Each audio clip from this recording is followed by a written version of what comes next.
Oke, assalamualaikum warahmatullahi wabarakatuh. Kembali lagi di channel Superman H.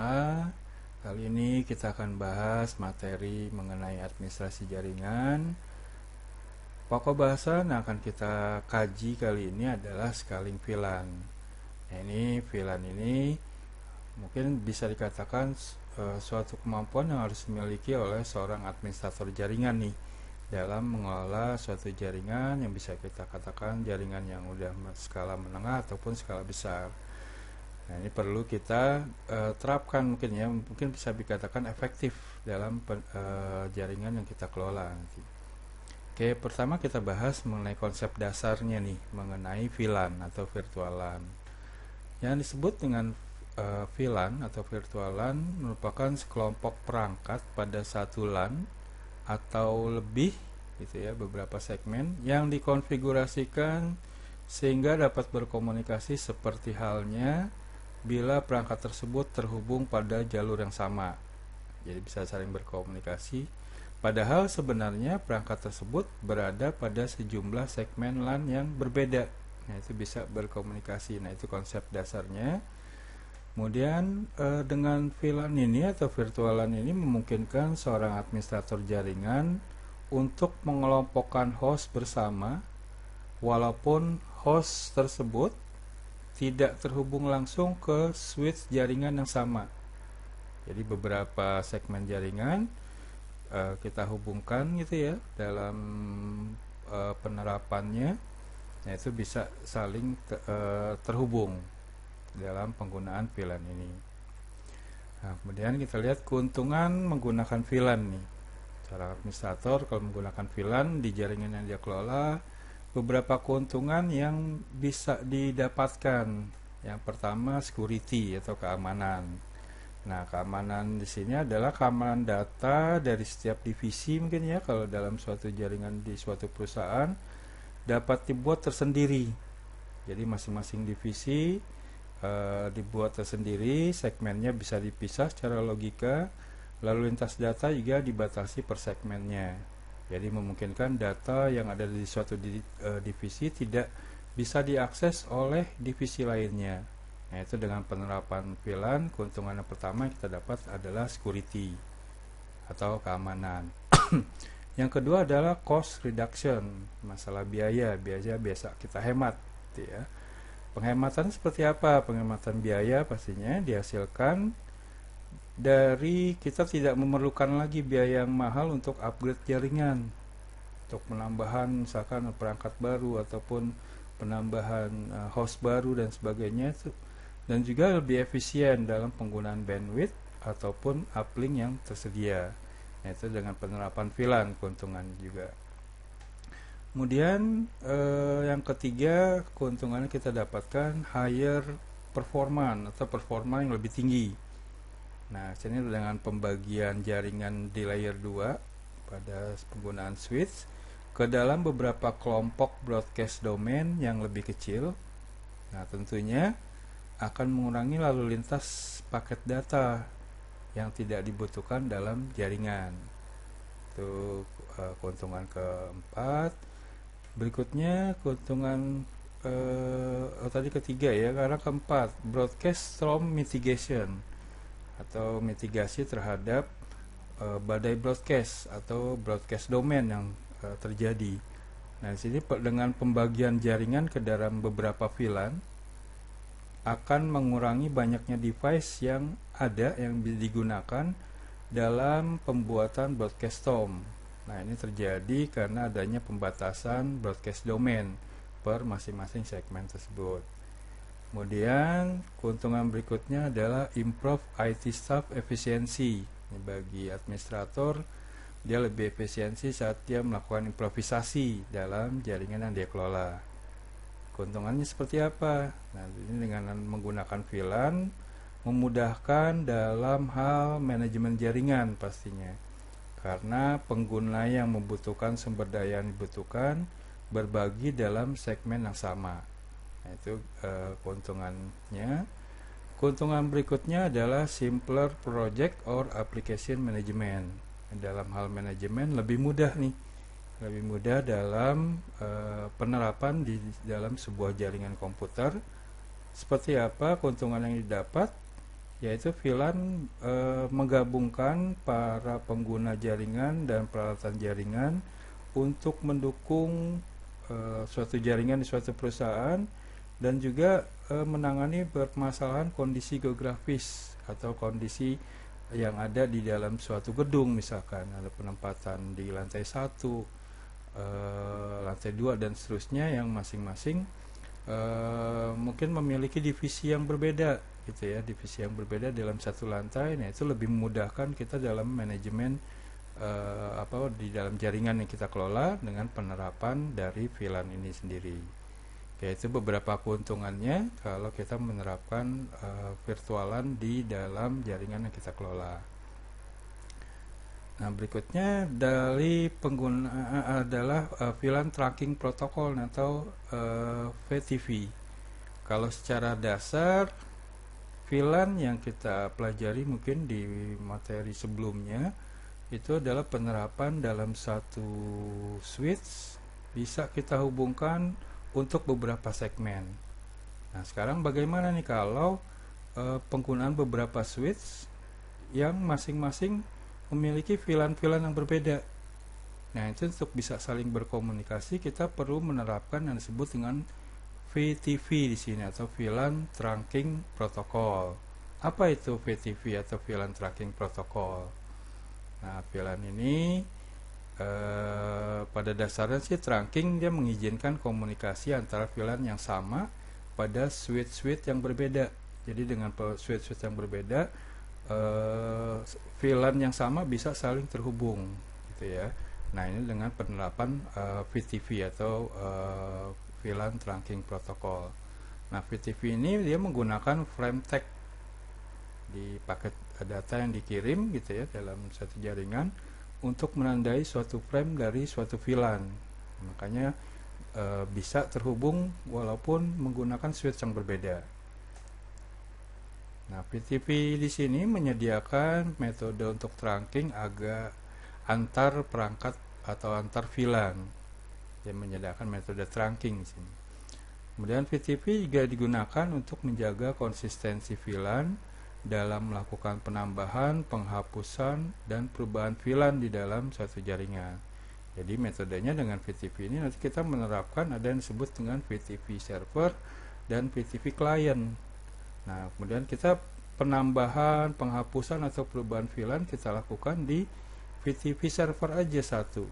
Kemudian nanti secara dinamis akan diterima oleh VTV server. Dia akan menerima setiap ada perubahan, penambahan VLAN baru atau ada penghapusan VLAN baru, dia akan diterima juga oleh konfigurasinya juga terdapat nanti secara otomatis di dalam switch client yang kita gunakan di dalam jaringan tersebut. Nah, itu penggunaan VTV di sini atau VLAN Tracking Protocol. Nah, manfaatnya apa nih? Manfaatnya seperti di gambar sini ada VTV server, kemudian ada beberapa terhubung ke VTV client. Jadi nanti dengan penerapannya di VTV server ini kita bisa melakukan penambahan, kita bisa melakukan perubahan, ataupun juga mendelete VLAN yang ada. Nah, itu dilakukan hanya di VTV server aja. Nanti secara otomatis VTV client akan mengikuti segala perubahan tersebut. Nah, itu manfaat dari penggunaan VTV. Apa aja manfaatnya? Jadi konsistensi VLAN di dalam jaringan jadi lebih konsisten. Jadi penamaan atau pembuatan ID untuk VLAN tersebut bisa sama di dalam satu jaringan dengan menggunakan VTV di sini. Kemudian pelacakan dan pemantauan VLAN lebih akurat gitu ya. Kemudian penambahan VLAN dilakukan secara dinamis, tadi dilakukan di VTV server, kemudian nanti secara otomatis VTV client akan mengikuti setiap perubahan tersebut, baik itu tadi penambahan, perubahan, ataupun juga penghapusan dari VLAN yang ada. Nah, itu penggunaan VTV di sini. Oke, kita masuk ke berikutnya, di dalam switch itu secara defaultnya semua port di dalam switch merupakan adalah access link atau yang disebut dengan VLAN stalking sini. Dan sini access linknya antara switch dengan switch, jalur yang ada, link yang ada ini termasuk di dalam access link. Apa yang disebut dengan access link atau VLAN stalking sini? Nah, access link ini hanya dapat mengirim frame pada VLAN yang sama antar switch untuk satu VLAN. Nah, kemudian berikutnya ada yang disebut dengan VLAN trunk dalam penggunaan VTP di sini. Nah, di sini jalurnya udah bukan access link, kita konfigurasi menjadi trunk link sini. Apa itu trunk link? Nah, dengan trunk link ini dapat mengirim frame atau paket data pada VLAN-VLAN yang berbeda di dalam satu switch. Nah, itu penggunaan dari trunk link sini disebut dengan trunk link. Oke, berikutnya fungsi utamanya dalam penerapan VTP ini yaitu menyederhanakan pembuatan VLAN pada banyak switch. Jadi dengan banyak switch yang terdiri yang terdapat dalam satu jaringan, dan masing-masing switch tadi dihubungkan untuk beberapa VLAN. Begitu juga nanti misalkan tadi di lantai 1 untuk beberapa VLAN, lantai 2 beberapa VLAN. Nah, VLAN-VLAN yang sama bisa kita hubungkan nih dengan antar VLAN tersebut dengan menggunakan VTP di sini. Nah, itu fungsi utamanya, yaitu untuk menyederhanakan pembuatan VLAN. Ada yang termasuk di dalam VTP tadi, ada yang sebut tadi kita bahas, ada VTP server. Nah, VTP server ini atau VLAN trunking protocol server ini adalah suatu switch yang nanti kita jadikan sebagai VTP server, kita tentukan. Nah, di VTP server ini kita dapat melakukan create atau menambahkan atau mendelete dari VLAN yang ada. Nah, kemudian mengirimkan informasi VLAN melalui jalur trunk ke VTP client. Jadi setiap ada perubahan atau penambahan atau delete gitu ya, nanti di klien akan diterima tuh informasi tersebut. Nah, itu yang switch yang lainnya kita terapkan nanti sebagai VTP client. Dia akan menyimpan informasi VLAN pada NVRAM. Nanti disimpan di NVRAM di dalam switch tersebut. Dan ada juga yang disebut dengan VTP transparan. Nah, di sini yang VTP ini dia tidak dapat menyimpan informasi VLAN pada NVRAM. Dia hanya dapat meneruskan info VLAN yang diterima dari VTP server dan VTP client. Itu dari VTP atau VLAN trunking protocol. Nah, bagaimana nih untuk mengkonfigurasinya?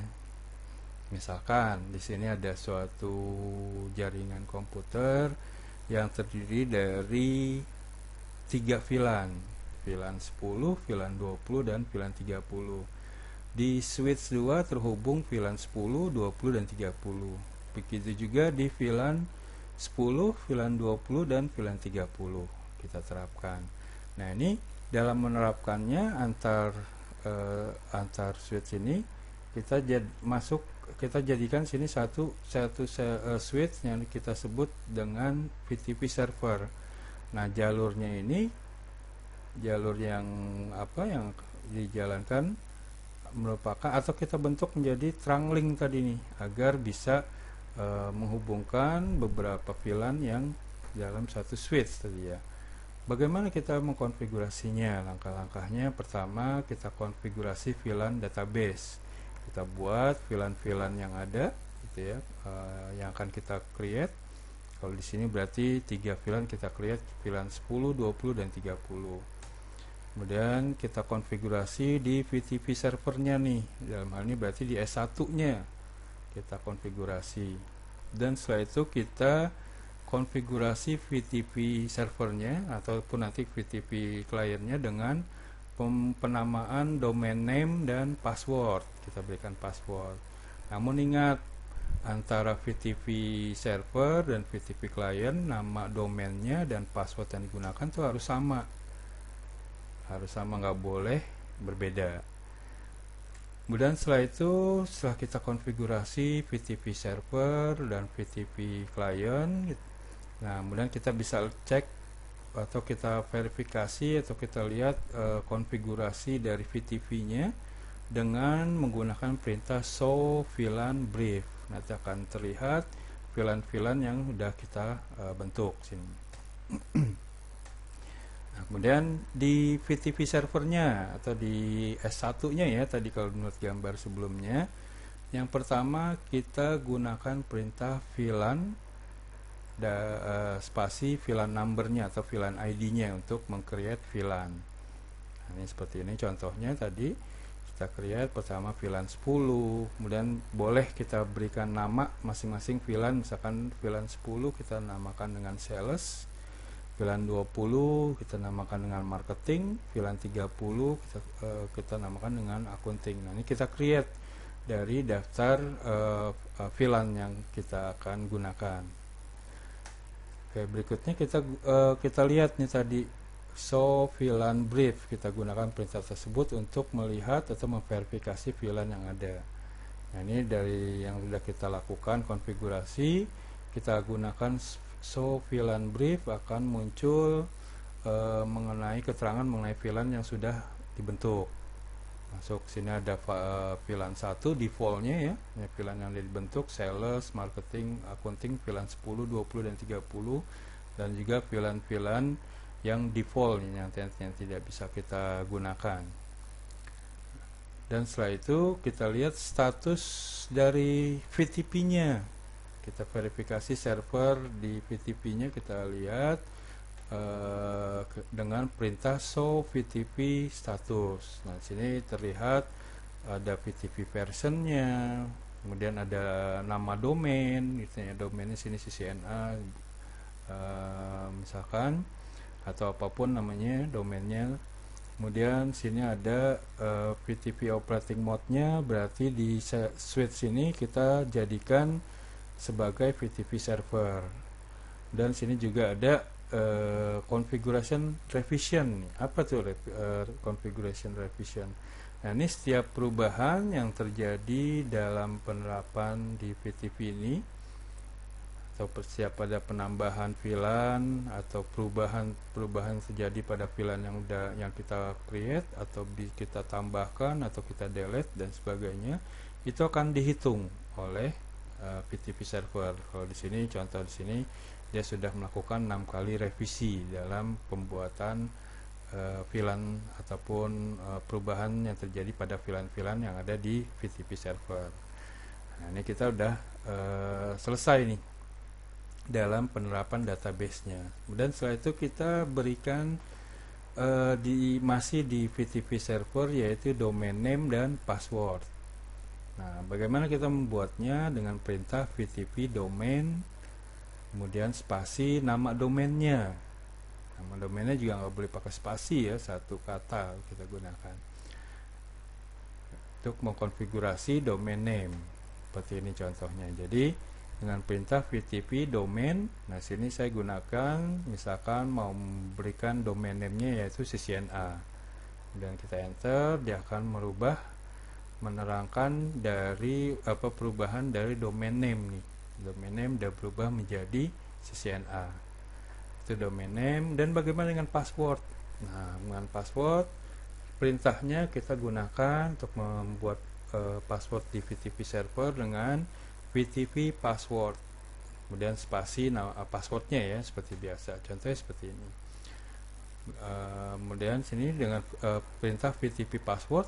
Nah, kemudian sini dengan passwordnya yaitu saya buat misalkan Cisco 12345.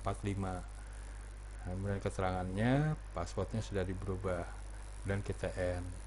Nah, kemudian perintah berikutnya mungkin bisa menjadi acuan buat kalian sebagai administrator jaringan, bisa menggunakan show VTP password. Nah, jadi dengan perintah ini show VTP password, kita akan mengetahui passwordnya apa misalkan. mungkin kalau kita lupa dan sebagainya gitu ya. Nah, ini bisa dilakukan di VTP server, bisa kita lihat passwordnya dengan perintah VTP show VTP password. Oke, itu kita sudah lakukan di VTP servernya. Nah, sekarang VTP kliennya apa yang perlu kita konfigurasi? Yang perlu kita konfigurasi hanya kita jadikan sini modenya. Pertama kita jadikan mode VTP client gitu ya, dengan perintah VTP mode client. Nah, itu kita akan menerapkan di suatu switch, berarti switch tersebut akan menjadi mode client VTP-nya, atau menjadi VTP client. Nah, kemudian kita enter dan keterangan setting device to VTP client mode for VLAN.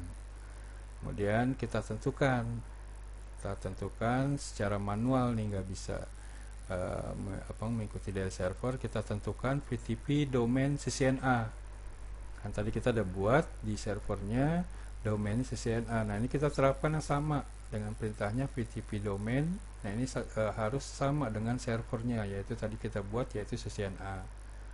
Dan setelah itu kita terapkan passwordnya juga harus sama dengan VTP password. Tadi sebelumnya di VTP server kita buat passwordnya Cisco 12345. Nah, ini harus kita terapkan.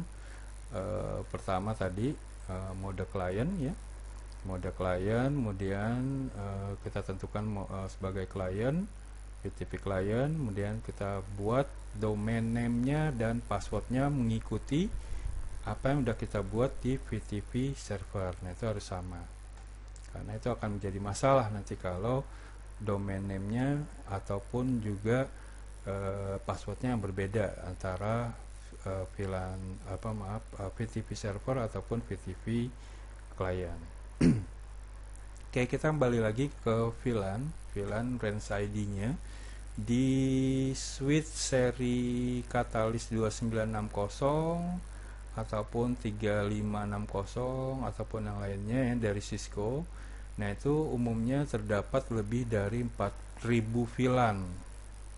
4000 VLAN, tepatnya 4096 dari ID 0 sampai ID 4095. Nah, itu VLAN yang ada yang dalam suatu switch. Namun dari 4000 sekian tadi nggak bisa kita gunakan semua, karena nanti ada yang disebut dengan ID normal dan ID extended, ataupun juga ada ID yang sudah ditentukan untuk sistem gitu ya, digunakan ataupun default, nanti kita nggak bisa kita gunakan. Ini seperti tertera pada tabel berikut. ID 0 dan ID 4095 ini tidak bisa digunakan, kita gunakan, tapi digunakan karena sudah digunakan oleh sistem. Kemudian ada VLAN 1. Nah, ini Cisco default nih, default dari Cisco. Nah, VLAN ini nggak bisa kita gunakan, atau bisa kita gunakan gitu ya untuk standar awal. Kalau kita tidak kita konfigurasikan VLAN, nah, ini gunakan nanti secara defaultnya adalah VLAN 1, tapi kita tidak bisa mendelete-nya. Walaupun kita tidak gunakan, tapi dia tidak bisa di-delete. Kemudian ID 2 sampai 1001. Nah, ini adalah normal ID nih yang bisa kita gunakan untuk VLAN yang di dalam jaringan kita kelola. Kita bisa create, kita gunakan, atau bisa kita delete di antara ID 2 sampai 1001. Kalau tadi kita gunakan kan ada VLAN 10, 20 dan 30. Nah, ini tersedia dan kita gunakan ID-nya bisa dari 2 sampai tertingginya 1001. Nah, itu untuk VLAN-nya. Berikutnya dari 1002 sampai 1005. Nah, ini digunakan untuk token ring. Kemudian ada dari 1006 sampai 1024, ini juga tidak bisa digunakan karena digunakan untuk sistem. Kita juga nggak bisa melihatnya gitu, jadi konfigurasi nggak akan terlihat. Kemudian untuk untuk ID berikutnya extended, yaitu ada ID 1025 sampai 4094. Nah, ini ID ini disebut untuk VTV versi 3 hanya digunakan. Kalau yang masih umum yang menggunakan VTV versi 1 atau 2, nah ini tidak bisa digunakan. Tapi yang umum yang digunakan adalah ini ID 2 sampai 1001. Berikutnya tadi ya, range normalnya ID 1 sampai 105. Ini kalau kita mau lihat tadi VLAN brief. Nah ini kalau belum kita tentukan atau secara defaultnya baru terbentuk baru VLAN 1 aja secara defaultnya. Nah range ini atau apa namanya, dari konfigurasi VLAN yang kita bentuk nanti akan tersimpan konfigurasinya di suatu file yang disebut dengan VLAN.dat. Nah, kemudian untuk berikutnya tadi dari 1006 gitu ya sampai 4094. Nah, ini tidak bisa kita gunakan atau disebut dengan range extended VLAN. Nah, ini dia tidak akan tersimpan di VLAN.dat. Dan juga ID dari extended VLAN ini tidak bisa kita terapkan pada penggunaan VTV. Jadi yang bisa kita terapkan pada range normal aja, normal VLAN dari ID 1 sampai 1005 atau 1004 ya, 1001 ya tepatnya. Oke, berikutnya ada selain VTV ada Dynamic Trunking Protocol. Nah ini DTP atau Dynamic Trunking Protocol dia dapat mengelola negosiasi dari trunk karena ada beberapa switch Cisco yang dia tidak mendukung DTP. Oleh karena itu kita terapkan di switch yang kita gunakan dengan menggunakan perintah switch port mode trunk ataupun switch port non negotiate pada interface yang digunakan, di dalam dari interface switch yang digunakan kita terapkan gitu ya, kalau dia tidak mendukung DTP tersebut. Kita lihat permasalahan ada dari VTV dan DTP. Kalau permasalahan VTV saya catat di sini ada 4 masalah yang umum. Yang pertama, versi VTV tidak kompatibel. Nah, tadi ada versi 1 atau versi 2. Kalau kita gunakan versi 1, nah itu dengan penerapan VTV dia di switch yang lainnya menggunakan versi 2 nya tidak bisa terkoneksi atau tidak kompatibel masing-masing versi di VTV tersebut. Dan masalah sandi password di VTV, nah ini antara server dan klien tadi harus sama ya, jadi nggak boleh berbeda. Kalau berbeda nanti akan menjadi masalah. Begitu juga untuk domainnya kita tentukan berbeda, nah itu akan tidak bisa diterapkan atau tidak bisa VTV ini konfigurasi yang kita sudah terapkan berjalan dengan baik. Kemudian semua switch tersetting ke mode klien. Nah, ini juga akan menjadi permasalahan karena tadi dalam penerapan VTV kita harus tentukan satu sebagai VTV server, yang lainnya mode klien. Nggak boleh semuanya mode klien ataupun nggak boleh semuanya mode server dalam hal ini. Itu permasalahan-permasalahan yang ada di VTV. Sedangkan di DTP atau Dynamic Trunk Protocol ya, terkait dengan mode trunk, ada ketidaksesuaian mode trunk akan menjadi masalah juga. Kemudian low VLAN pada trunknya udah kita low atau belum, itu akan menjadi permasalahan juga. Kemudian ada ketidaksesuaian native VLAN yang digunakan, nah, itu permasalahan timbul dari DTP. Oke, bahasan berikutnya kita mengenai layer 3 switching. Nah, kita mengenal ada switch layer 3, switch layer 2, ataupun mungkin sekarang kita mengenal ada switch multi layer. Nah, kita lihat perbandingannya apa sih layer 2 dan layer 3. Pada switch layer 2 atau layer 2 switching, nah switch ini atau switch dengan layer 2 ini dia tidak dapat meneruskan paket data yang menghubungkan dua buah VLAN yang berbeda. Kalau kita terapkan penggunaan switching layer 2, antara VLAN yang berbeda dia tidak dapat saling terhubung gitu ya. Dan switching layer 3 dia dapat meneruskan paket data dari VLAN yang berbeda. Nah, ini penggunaan switch layer 3 kaitannya dengan OSI layer sini. Nah, sini cuma sekarang banyak perusahaan modern, perusahaan-perusahaan yang sekarang dalam penggunaan jaringan komputernya dia menggunakan switch multilayer untuk mencapai pengelolaan paket yang tinggi. Nah, penggunaan multilayer gitu, switch multilayer sini.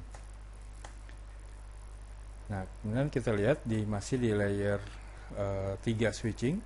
Nah, switch di sini dikonfigurasi sebagai gateway layer 3 dengan menggunakan switch virtual interface atau SVI sini, ataupun juga port yang dirutekan. Jadi kalau kita menggunakan beberapa VLAN, nah ini kita menggunakan masing-masing untuk port yang digunakan kita tentukan masing-masing. Misalkan untuk VLAN 1, VLAN 2 dan seterusnya. Nah, ini kita tentukan berdasarkan switch virtual interface ini. Nah, port yang diteruskan ini biasanya diimplementasikan antara lapisan distribusi ini ya, dan lapisan core, lapisan inti sini. Nah, itu penerapannya dengan menggunakan switching layer 3 itu lebih efektif. Nah, kita lihat yang pertama ada penggunaan inter-VLAN routing. Jadi antar VLAN tadi terhubung dengan menggunakan inter-VLAN routing sini, atau yang disebut dengan legacy ya sini ya, dengan switch virtual interface. Nah, kita lihat sini. Kemudian nanti yang akan kita bahas itu ada inter-VLAN. Oke, berikutnya nanti kita lihat. Yang pertama dengan switch virtual interface. Nah, sini dengan menggunakan penerapan SVI ini atau switch virtual interface. Nah, dan adalah antar muka virtual yang dikonfigurasi pada switch multilayer. Jadi sebagai gateway nanti dia akan menyediakan gateway untuk VLAN. Makanya nanti antar VLAN itu bisa saling terhubung sehingga lalu lintas dapat diarahkan ke ataupun keluar dari VLAN tersebut atau ke antar masing-masing VLAN. Nah, di sini untuk SVI ini menyediakan konektivitas IP layer 3 ke switch. Kemudian untuk mendukung protokol routing dan konfigurasi bridging dalam penggunaan di dalam suatu jaringan. Kita lihat keuntungannya apa dengan menerapkan dari SVI ini, dia akan lebih cepat router on a stick gitu ya, dibanding SVI ini, atau mungkin disilakan dengan legacy ya, legacy inter-VLAN routing. Nah, kemudian satu lagi dengan router on a stick. Bedanya apa? Beda antara legacy atau SVI ini, masing-masing jalur dia memiliki interface sendiri. Itu kalau menggunakan SVI. Nanti kita terapkan untuk masing-masing VLAN tersebut. Dan kita kembali lagi, nanti kita akan bahas mengenai router on a stick gitu ya. Dan kalau menggunakan SVI ini dia tidak memerlukan link eksternal dari switch ke router untuk proses routingnya. Kalau kita menggunakan SVI ini atau legacy di sini. Oke, itu tadi legacy inter-VLAN. Kemudian metode berikutnya dalam penerapan inter-VLAN juga kita menerapkan atau disebut dengan router on a stick. Nah, bedanya apa? Beda antara legacy atau SVI tadi dengan router on a stick. Nah, sini kalau menggunakan router on stick, kita sini bedanya di sini kita menggunakan hanya satu jalur aja. Hanya satu, beda dengan tadi dengan legacy masing-masing kalau beberapa VLAN kita buat beberapa jalur tersebut. Namun dengan menggunakan router on a stick ini kita hanya menggunakan satu aja jalurnya. Dengan menerapkan satu, nanti saat konfigurasinya kita terapkan dengan menggunakan sub interface yang kita sebut dengan interface. Oke, itu akan kita konfigurasikan di dalam switch ini.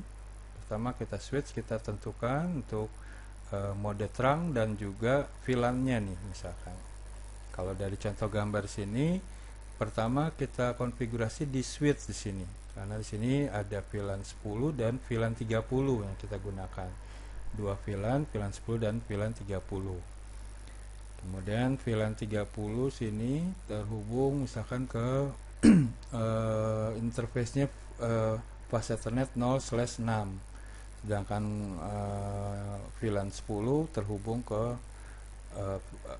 interface fast Ethernet 0/11. Kemudian terhubung ke router on the stick-nya ini di switch menggunakan interface fast Ethernet 0/5. Di R1-nya kita gunakan gigabit Ethernet 0/0.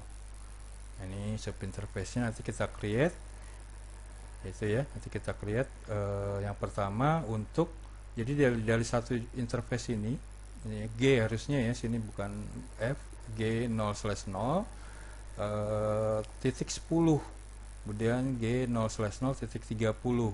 Nah, ini kita terapkan untuk sebagai sub interface. Jadi satu interface kita buat dua sub. Jadi kalau nanti ada 3 interface kita buat 3 sub gitu ya, dan seterusnya.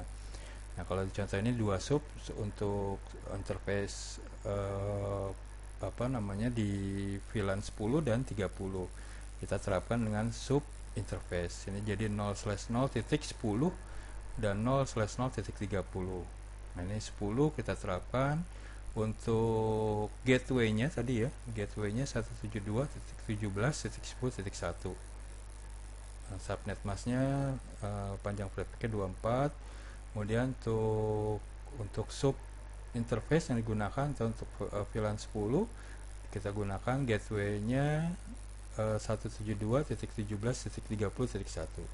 Nah, ini kita gunakan atau kita terapkan di sub interface. Nanti kita lihat bagaimana mau konfigurasinya. Yang pertama kita konfigurasi dulu di switch di sini.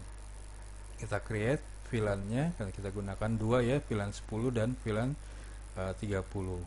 Kemudian kita terapkan di di port ini, di port fast Ethernet 0/5 menjadi mode terang dengan menggunakan perintah switch port mode terang. Ini kita udah buat atau kita terapkan untuk mode terangnya untuk menghubungkan nanti antar VLAN. Jadi memungkinkan untuk menghubungkan antar VLAN tadi. Dan kita end dan seterusnya. Nah, ini kita udah terapkan di mode terang di dalam switch S1 di sini. Dan berikutnya kita konfigurasi di routernya nih atau R1. Router R1. Pertama kita create sub interface-nya dengan perintah interface ini kan digunakan G 0/0 ya, G 0/0 titik 10. Nah, ini kita menerapkan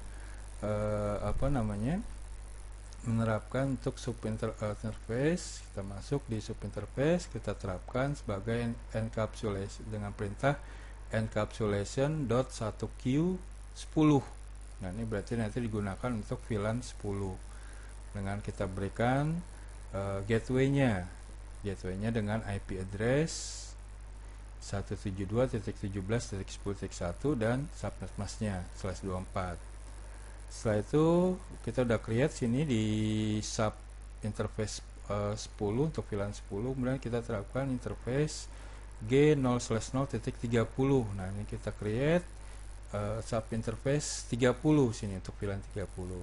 Nah, kemudian berikutnya perintah encapsulation.1q30 dan kita terapkan gateway-nya nih, gateway untuk VLAN 30 172.17.30.1 dan subnet masknya. Dan setelah itu exit, dan seperti biasa interface G 0/0 ini belum kita aktifkan. Aktifkannya kita gunakan perintah no shutdown. Nah, setelah itu lampunya biasanya di interface ini di F0/5 dan G0/0 akan hijau biasanya. Nah, itu kita udah menerapkan yang disebut dengan router on a stick. Nah, itu tadi antara legacy dan router on a stick. Nah, itu masing-masing ada kelebihan dan kekurangannya. Oke, nanti saya sediakan source dari Cisco-nya ya untuk mempelajari mengenai router on stick ini ataupun legacy di situ. Oke, mungkin itu aja materi kita yang bisa saya sampaikan untuk kali ini ya. Semoga bermanfaat dan mudah-mudahan dapat dimengerti. Namun jika ada yang ingin ditanyakan bisa menghubungi saya langsung melalui kontak saya, melalui WhatsApp saya, ataupun bisa memberi komen di bawah ini. Oke, mungkin itu aja. Saya ucapkan Assalamualaikum warahmatullahi wabarakatuh.